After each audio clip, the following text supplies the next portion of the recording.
Potatoes. Okay, we're talking about planting potatoes. You'll notice they're all the same. These are a selection of some of the heritage seed that I have, the different types.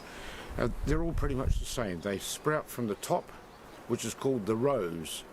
And if you set them in a box like these with the rows upwards, they'll start to sprout those green shoots within a few weeks of setting them in there. Now pop them in a dark place to start with and those shoots will come away, but put them in good light before you put them out so they'll green up and be nice and strong for you. So the important thing is to understand that they have a top and a bottom. If you have a look here, there's a tiny little tag. If you put it in that way up, your sprouts will be upside down. They'll still come up in time, but you probably won't get as good a crop. Now it's good to bury them down a good decent depth, and you'll notice this is a good sized potato.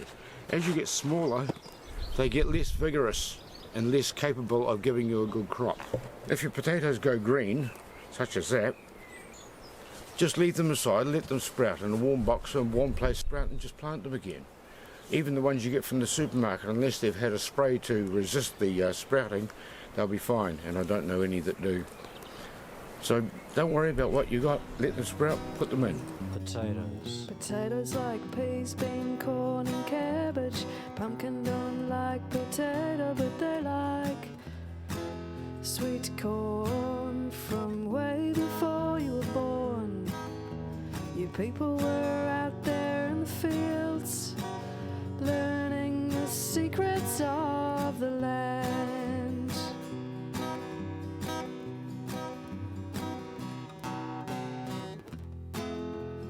Leeks like celery,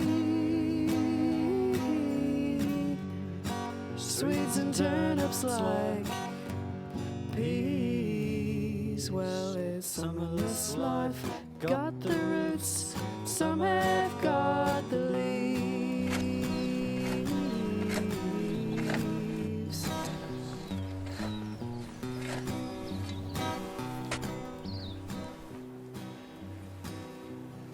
So now it's time to harvest. So let's look at the proof of the pudding.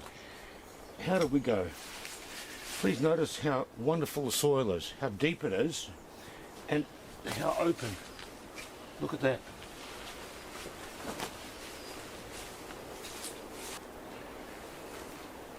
Look how clean they are.